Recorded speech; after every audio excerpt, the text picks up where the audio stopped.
Hello my dear friends, you're in the Military Summary channel, and today we will discuss the situation in Ukraine on the 16th of February of 2024.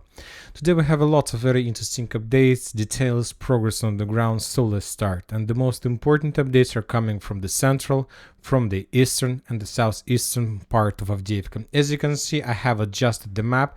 Now I have covered the eastern part, the southeastern, northeastern part of Avdiivka in the gray zone, because according to information we have, the Ukrainians start massive retreating process. They were abandoning their positions without even a possibilities or any chances to destroy armored vehicles that they were abandoning in the eastern, the southeastern part.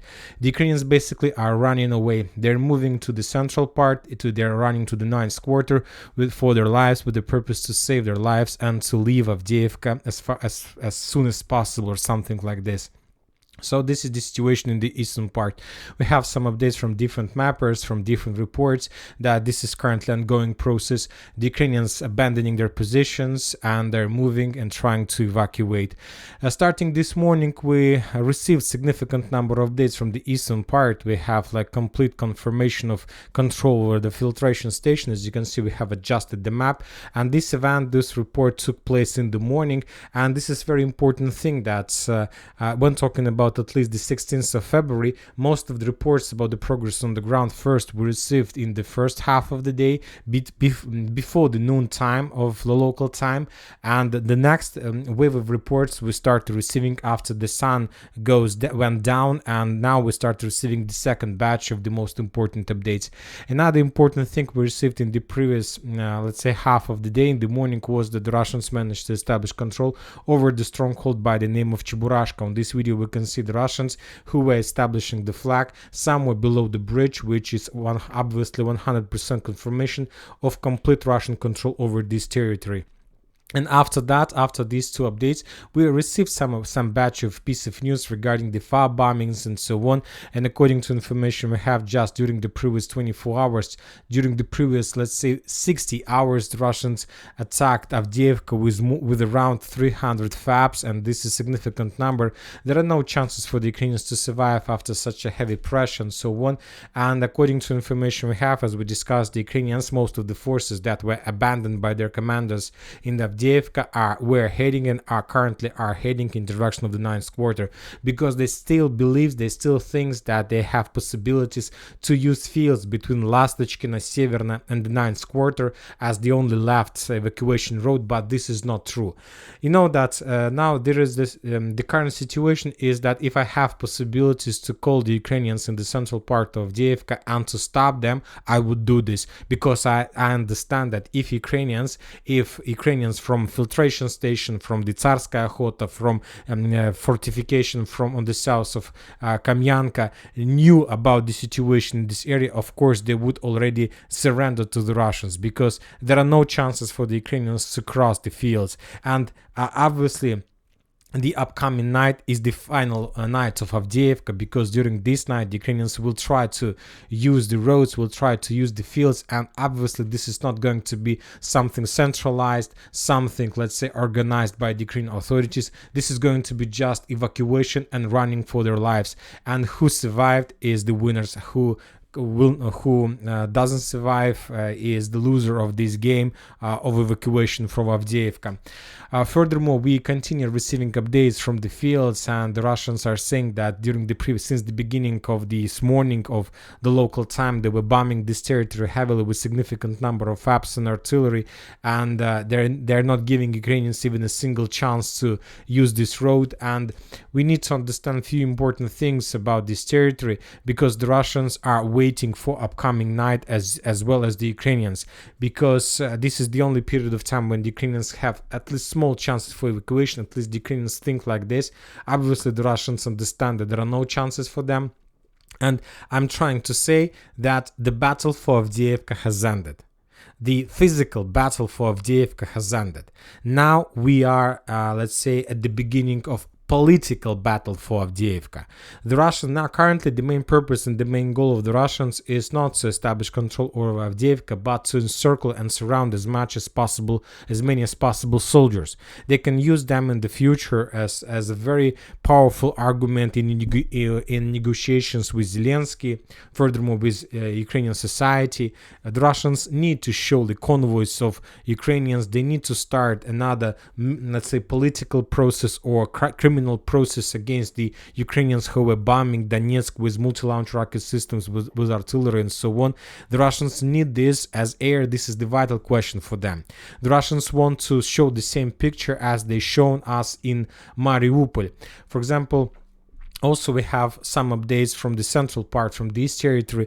During the first half of the day, we received significant number of reports from in the vicinity of the chemical plant. The Russians published the video of Russian flag of one of the squads on the statue on the entrance of Avdiivka, the statue where Zelensky made his own video. So this is like complete control over this part of the area. Furthermore, we got additional video and pictures and reports about the Russian control over the area in the base of chemical plant along the railways. And right before I start making the video, we got additional video of Russian progress and Russian control in the central part.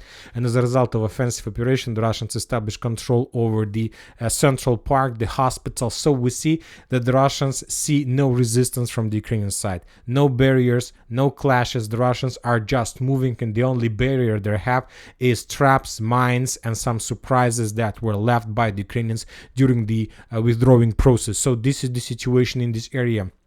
When talking about industrial aid, we got also the video that was published by the Ukrainian sources. For example, on this video, we can see the FPV drone strike against the Russian soldiers who were moving along Industrial Avenue. So this is the situation that also confirms additional Russian progress.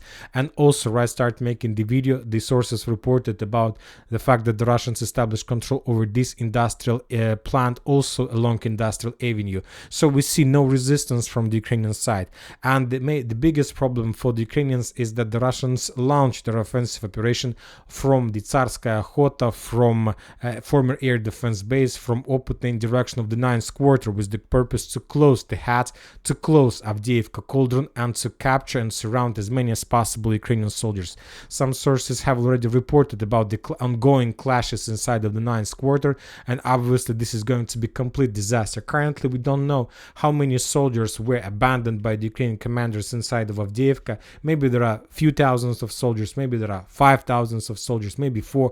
Yesterday we were talking about 3.5 thousands of soldiers, but for now we don't know for sure. Obviously, a few thousands of soldiers will be captured by the Russians if they have brains and if they're enough smart to understand that there are no way to escape and no way to evacuate from this area.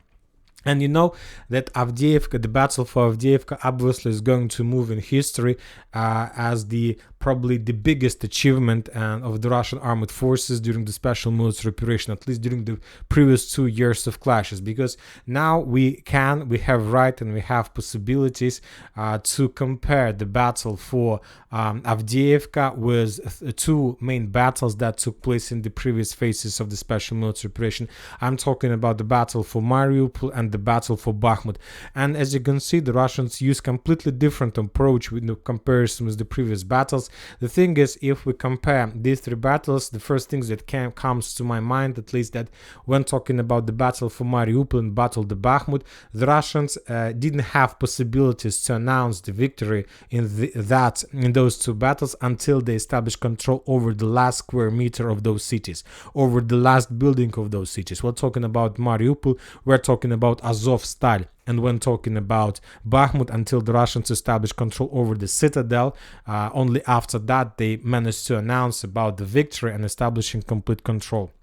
But when talking about Avdiivka, we see completely different approach from the Russian side. And the thing is that the Russians needed and they established control over just 10% of the stronghold, and the entire defense belt collapsed, and basically the Russians have already won this battle. Just 10%. Imagine yourself how the Russians managed to improve their skills for the previous 2 years of the special military operation.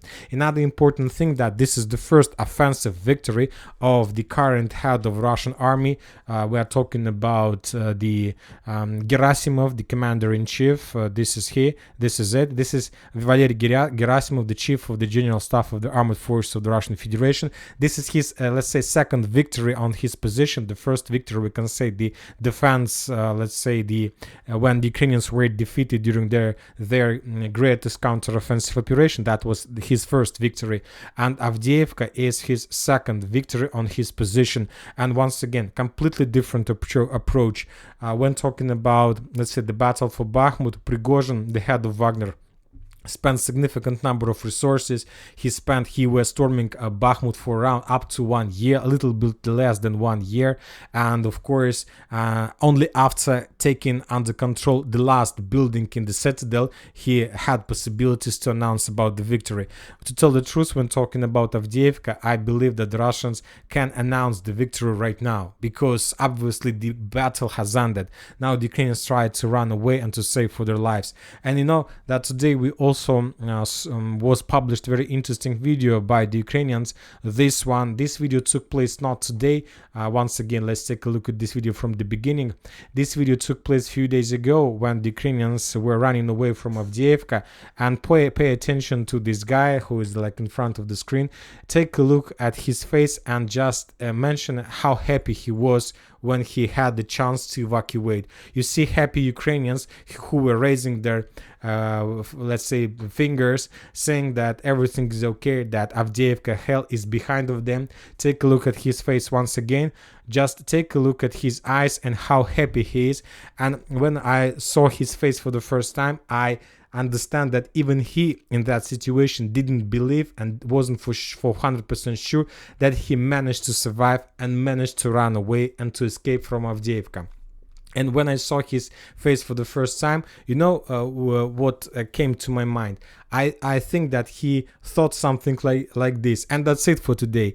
Military Summary channel reminds you that we condemn any violence in Ukraine. Thank you for watching. Subscribe to my channel, put your likes, and bye-bye. So that was something that happened in his head when he was running away from Avdiivka. They are very happy. They managed to survive. And this is probably the last luckiest guy in Avdiivka who managed to do this, because the rest of Ukrainians who are currently stuck in 9th Court in the central part probably will not be able to evacuate and will never be so happy as this guy. So this is the situation in this area. Furthermore, additional Ukrainian sources reported about military riots in the forces, that the Ukrainian militaries are very upset with the current situation, that Ukrainians haven't prepared the evacuation, the abandoning positions. And furthermore, we got a very interesting video also somewhere from Avdiivka direction. For example, in this video we can see how the Ukrainians started preparing the trenches somewhere in front of Orlovka, Tonenka, not very far from Avdiivka. They are very upset because they understand that nothing was prepared by the military authorities. There are no trenches, and we need to understand that Ukrainians who are leaving Avdiivka, they don't have positions to live. They have just fields, maybe cities and towns, and nobody can give us the answer where the Russians are going to stop, because once again Gerasimov, the head of Russian army, managed to conduct probably the most successful operation ever since the beginning of the special military operation, and I have real doubts whether the Russians lost 5,000 soldiers during that operation. Of course, there were, let's say, significant losses from the Russian side when they were storming from Krasnogorovka towards the railways. Maybe they lost, we saw those videos of clashes for Stepova. Maybe the Russians lost like lots of armored vehicles and soldiers, but when talking about the active phase of Avdiivka, I have some doubts whether the Russians lost even maybe less soldiers in comparison with the Ukrainians. And when talking about Ukrainians and those who got encircled, very likely the Russians even had less losses in comparison with the Ukrainians.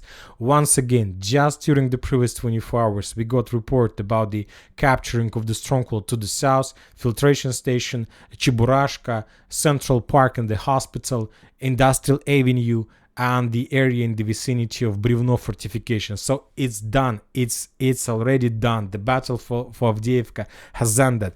and just who has some connections with Ukrainians in this cauldron, please call them and ask them to surrender, because it's time to start political war, not political clashes for Avdiivka, not the physical one. Now we are moving further to Первомайskaya area. We have additional progress of the Russians and few videos of FPV drone strikes against the Ukrainian positions in the city. Now we are moving further to south, South Donetsk direction. We have additional updates of how the Russians were bombing Pobeda with, let's say, artillery, which confirms something like another, let's say, a stage of preparation before further offensive operation.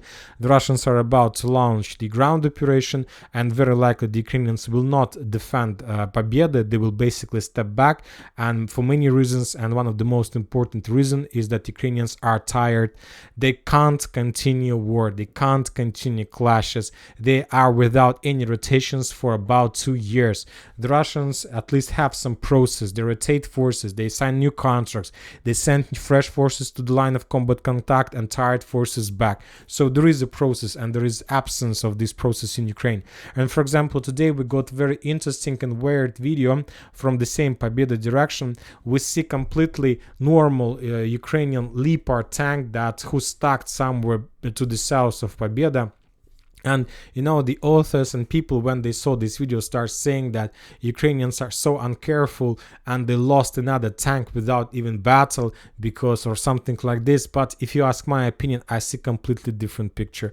I see that this is Leopard is the primary target for the Russians, and Ukrainian tank drivers understand this. They know that if they got, let's say, Leopard they got in order to start counterattack the Russian positions along the 3 lines in front of Pobeda, and the Ukrainian tank drivers understand that probably the average life cycle, their life cycle in this upcoming battle would be probably maybe 5 minutes, and they would be destroyed. And the only smart thing that came to my mind is to enter this small hole in the surface in the ground and to tell their commanders that they lost the tank during this, let's say, very stupid accident or something like this. I see this picture. I see that Ukrainians are tired, and obviously we know that we discussed the situation yesterday about the 3rd Azov Brigade.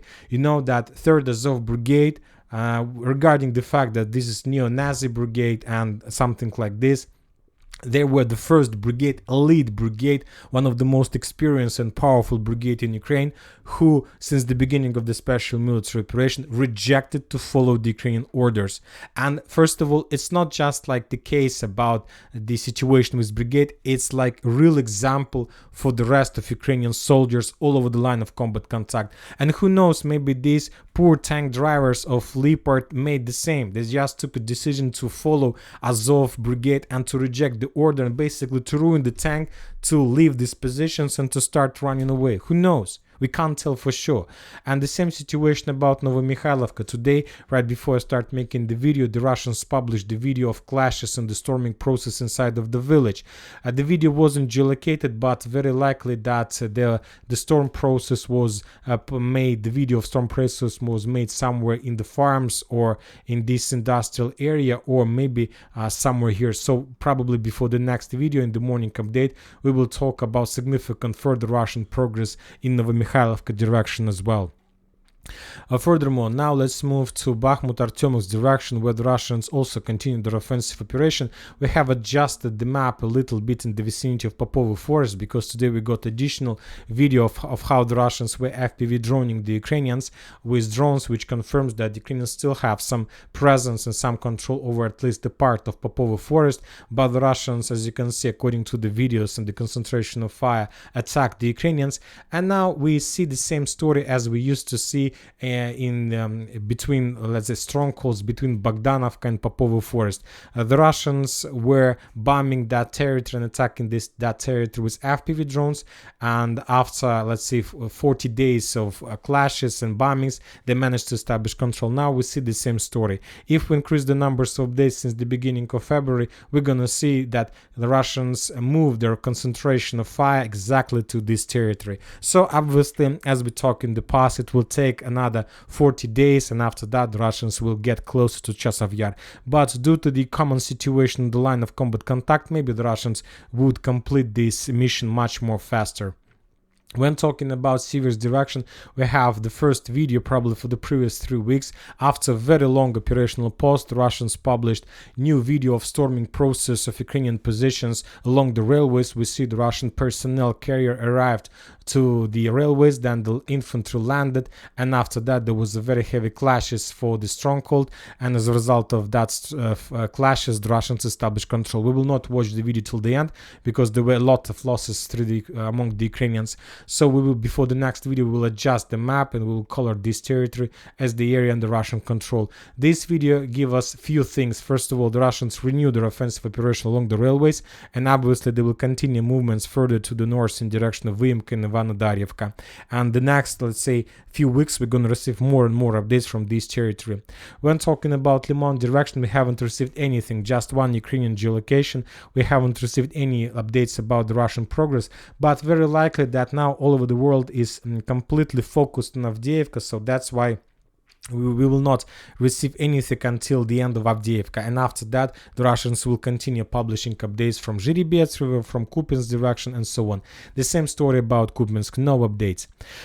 Important things and important messages are coming, message to be more precise, is coming from Rabotina Orekhov area. The Ukrainian sources for the second day in a row confirms about concentration of a very big army of Russian forces on this direction, which confirms that soon the Russians will renew their offensive with the purpose of not just to return control over Rabotin and the fields between Rabotin and Verbova. Obviously, the Russians have additional plans even about Orekhov or maybe about Zaporozhye, because let's say the tactics and approach that the Russians shown us in Avdiivka give us like understanding that now the Russians don't need to capture, let's say, entire Kharkiv. They need to capture just 10%. They need to create a smart operation to establish control over 10%, and maybe then we're going to see the same story as we see right now in Avdiivka. So the Russians are changed their tactic. They're very experienced. Probably this is the correct words when talking about the Russian military authorities or Russian commanders. When talking about Kherson, we got just a few updates, and the most important is the claims of 35th Brigade about the very bad situation. The soldiers of 35th today reported about, let's say, that there are lots of suicide cases in their squad, no support, no supply, and that they can't continue fighting in, let's say, with this situation. And now we're moving to Moscow because during the day we received significant number of updates from Putin, from let's say Russian military production. On this video, for example, we can see the warehouse with tens of hundreds of Russian, let's say, missiles, drones, Scalpel, all on set, so significant number. And as you can, Geran drones, so it's like endless production without any, let's say, possibilities to compete with this production from not just from the Ukrainian side but from the Western countries.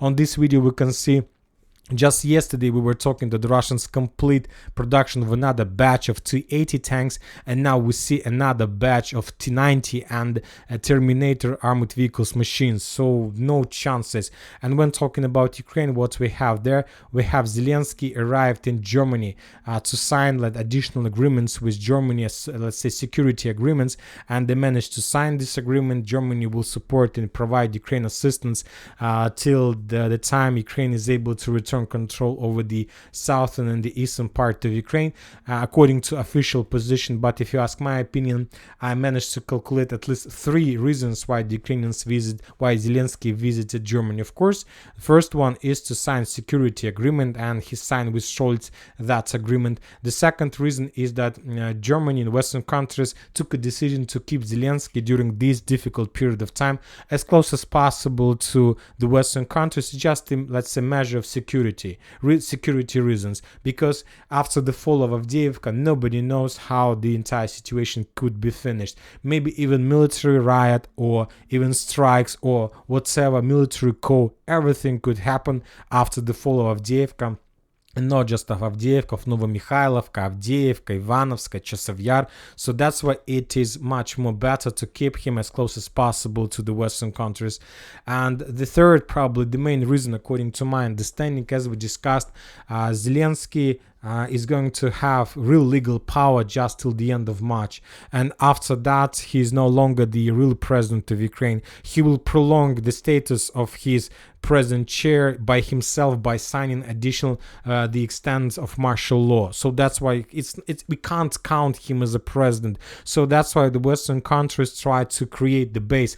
Now United Kingdom, Germany, and probably France, and then Poland, and probably United States of America will sign these security agreements with him when he has legal power to do this. They want to sign a contract, to sign the papers that Western countries can rely on and work on after Zelensky loses his legal power. So that's it. So they just want to have contracts right now until he has the power, because after 31st of March, they will not be able to sign anything with him, because these papers might be considered as like just a paper and nothing more. And that's it for today. Military Summer channel reminds you to condemn any violence in the world. Thank you for watching. Subscribe to my channel, put your likes to my Patreon, and have a good day. Bye bye.